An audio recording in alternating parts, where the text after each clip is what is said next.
Hello YouTube and welcome back to Let's Play Bloons Monkey 2. In this episode we're going to take on Stage 5 / the boss stage of Zone 3. And I'm pretty sure I'm going to destroy him, and as I said before, I'm going to annihilate him, which really, I mean, it sounds a little bit lamer now that I say it now, but actually, wait a minute. Instead of software, we'll go to hardware. And that did make it go quite a bit slower for a second. Now, in case you can't really tell what those are before I totally annihilate them, which again, when I say it more, it sounds more ridiculous. But these are like stingray, manta ray things, the things that you can see in the background, like of the actual thing, the level, actual background stage or whatever. Either stingrays or manta rays. I'm not entirely sure what the difference is, if there is a difference. I'm assuming manta rays can't sting, or at least aren't as dangerous with their sting or something like that. But yeah, these manta stingrays things, I'm just totally destroying because of my awesome attack power, which, I feel like again, kind of like the same way when I say that annihilate sounds more ridiculous the more often I say it. The more often I say that I'm totally awesome and powerful, the more it sounds like I'm being narcissistic or conceited. But I mean, look at this. I'm destroying everything. I'm annihilating everything. Anyways, so this is what I really have problems with. The ring of glass lead balloons, and dang it, of course, it's this golden upgrade, which it's not only a ring of glass lead balloons, but it's also got some ceramic in there, which is why this magic upgrade you would think would be pretty awesome against those glass ceramic or glass lead rings, but because of the ceramic, then it's not as awesome as it might appear. But anyways, those rings of glass, ceramic, and lead shielded balloons are really powerful. And with my current upgrades and research, I'm able to do quite a bit of damage to them, but obviously I'm not able to just completely annihilate them like I usually do. Or like I usually annihilate everything else. So I actually am doing quite a bit more damage than I expected myself to be able to do. But anyways, they're kind of the staple or the trademark enemy or obstacle, I suppose, of this stage, other than the actual boss, because right here there's just a bunch of green balloons on the side of the screen, almost like a cave or a canyon, almost, sort of narrowing you into what? Like making it a narrow pathway for you to fight or fly or whatever you would call it. Or swim, I guess, since you're underwater. But because of the power level that I'm at, I am able to just easily destroy the green parts on the side and still be able to go back and forth on the ring and be able to pop a lot of that too. So, also, amidst all of those balloons, there's also some Moabs that will appear, and they're no problem for my power level at the moment. Which I'm actually surprised that I'm able to destroy those rings of the glass, ceramic, lead balloon, shielded balloon ring thing, with the core of more ceramic, shielded, lead, glass balloon. I'm surprised I'm actually not that surprised that there's no camo balloons, because there's not really a point to have any camo balloons in a game like this. Because that would just be weird to have camo balloons in, like I said, the game like this. But anyways, I'm still able to destroy pretty much everything on the screen. Not quite as easily as I usually do, and not quite as consistently as I usually do, but I'm still pretty much destroying almost everything on the screen. So that's pretty awesome. And that's why when I mentioned to the guy that commented saying that I would need a lot of grinding before Stage 5, I did take a little bit of grinding, but not that much. Less than an hour, probably. And it was all off screen, so yeah.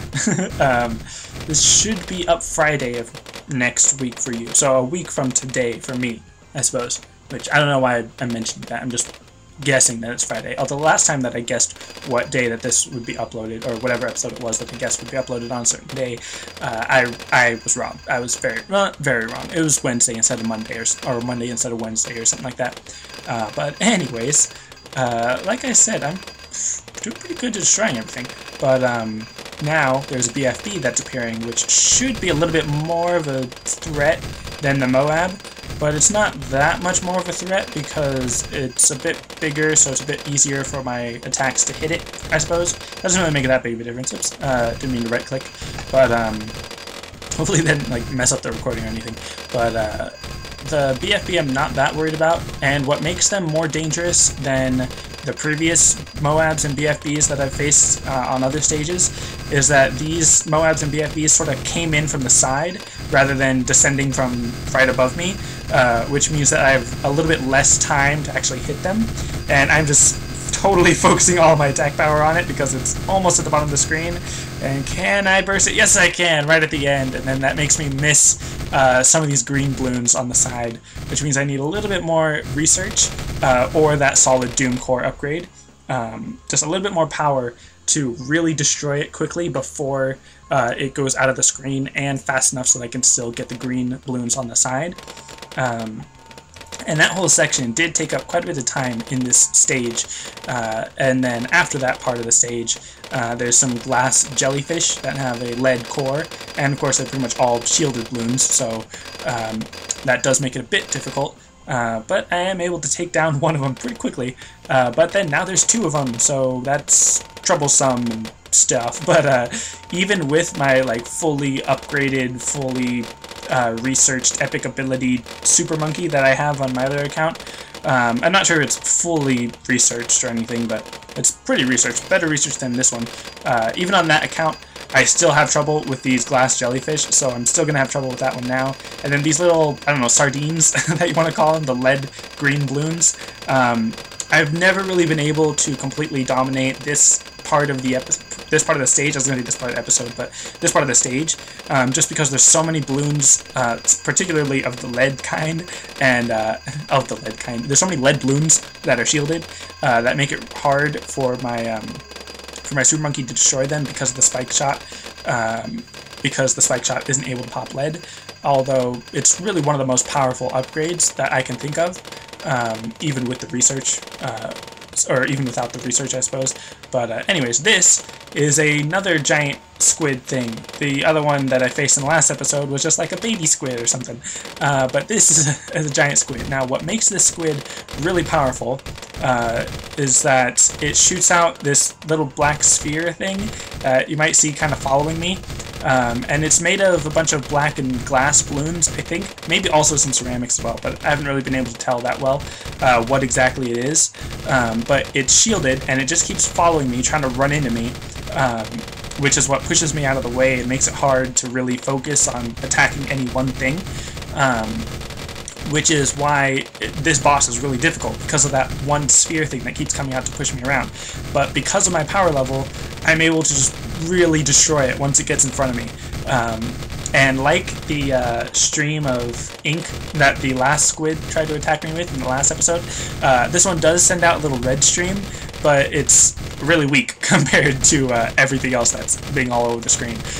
So yeah, I would say I was right to be confident about destroying this boss, because I pretty well destroyed him. It's a triple-eyed squid thing, and this is why in a previous episode I mentioned that you shouldn't focus so much on like a Bloons Tower Defense 5 theme, because this isn't a ZOMG, which you might have expected after the BFB in the last stage boss thing. This is just some random Bloon squid creature of the deep. That's really the best way I could describe it. So obviously it's not following the exact pattern of Bloons Tower Defense 5 or anything like that, and there's no sniper monkeys or anything like that. So yeah, it's not like a huge deal. Like, people are like, oh, I'm so mad that it wasn't a ZOMG after the BFB or something like that, but it really doesn't make a huge difference. I'm not sure why I'm putting so much emphasis on it, but after I get rid of this squid, which, I mean, really, like I said, I had no reason to fear this boss, because I was thinking, like, okay, I don't have that much research, I'll probably just do okay against him, but no, I totally destroyed him. I annihilated him, I'll just say it, even if it sounds ridiculous. And now I've got 7,316 blops, which is quite a lot. Specifically because that was the first time through, so it was a bunch of red blops, so I got a lot more blops than I usually would. So that was quite a bit, and I kind of feel like upgrading my blop magnet more just because I have a lot, but instead I think I'm just going to save that, and I'm going to switch over to software to to make this a little bit quicker, because that was about 10 minutes, get this blop safe again, because that's always really helpful. I'm never 100% sure how many blops the UFOs actually take out of me whenever they appear, or how many they make me lose, but I'd rather just spend that 200 just to be safe. Safe, get it because of the blop, safe. But anyways, I'd rather spend that 200 just to be safe, because I get like 4,000 every time I play through this level, so just losing 2,000, whether or not it's worth it, isn't that big a deal to me. So that's why I get the blop safe. Now, if I wasn't powerful enough to destroy that squid boss the way that I was, if I didn't have enough power for that, then I could use the upgrade ability thing for the parallel universe super monkey that basically just doubles my power. I could do that to make sure that I had enough attack power to destroy it. And yes! I got the Sun God golden balloon upgrade to just totally destroy everything in my path, which I don't get very often at this point in the game. Just for some reason, I very rarely get that one on this particular part. But anyways, that helps me just totally destroy everything in my path, like I said. It makes it a lot easier to get rid of this ring, this initial ring. But, what was I saying? Something about, oh yeah, the parallel universe super monkey to double my power and be able to destroy everything a lot easier. I could get that, but the reason I don't really focus on that is because I don't want to use, one, it costs a lot of blops, and even if I get 4,000, spending 2,400, that's basically cutting it in half, if not more than half. Well, not sure if you'd be cutting it more than half, but whatever, it would be costing a lot of, it would cost a lot of blops, so I don't really want to use that many. But then again, I would be using a lot of blops to give myself a boost, a temporary boost, to do well on that stage. And then once I get to the next stage, it's still going to be really hard, and because it was just a temporary boost, I'd be spending a bunch more blops into getting the parallel universe thing again, just to survive the next stage. And I don't want to constantly be spending money on a temporary boost when I can just save up for a permanent boost that I don't have to constantly spend more blops on and be able to do well. Kind of like, what's it called? Like, I don't remember. I've mentioned this before in one of my videos, probably a long time ago, in one of my Bloons Side Defense 5 Deluxe Edition videos, but basically I don't want to do well because of a temporary boost if that means I'm still going to do bad in the long run. I'm not really sure how to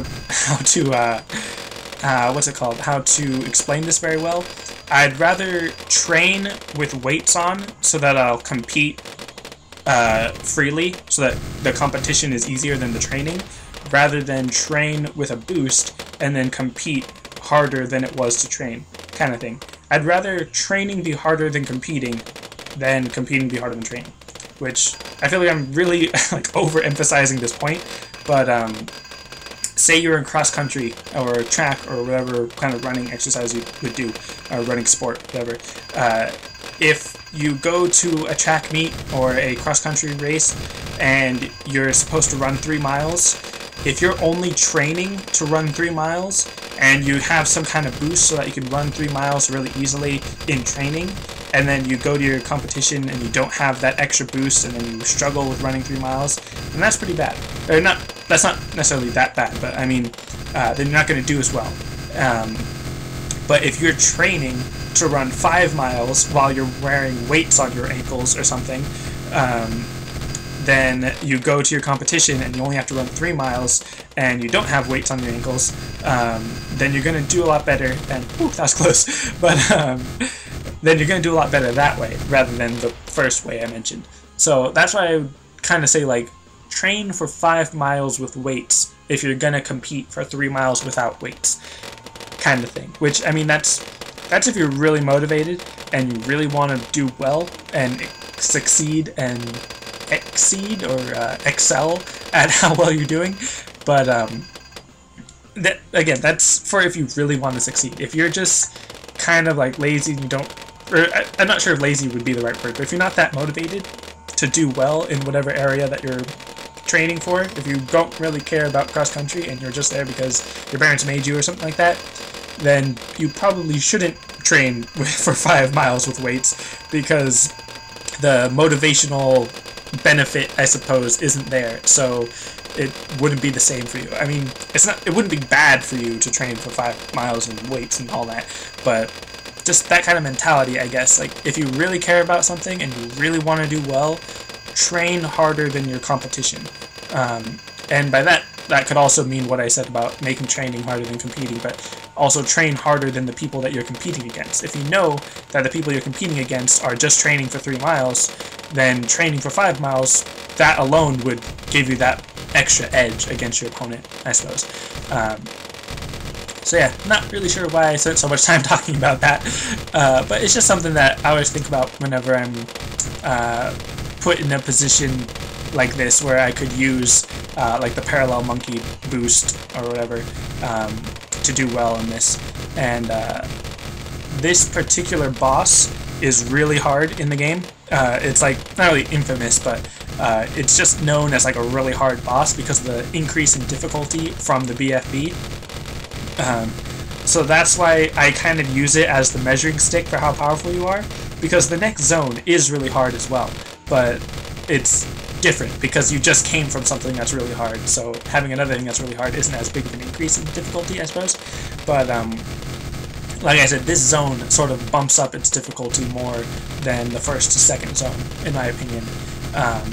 And that's why using the spiked tree for the arms and the tech tree for the core, that's why I would say that it's such a good increase, or it's such a good strategy, just because of how powerful you get, and for the amount of money that you spend and all that. So it's really good, because again, I did have to grind a little bit, but not that much, and even when I was grinding, it was easy to just breeze through those levels and grind because I had these powerful upgrades, which helps me just destroy the boss and get even more blobs.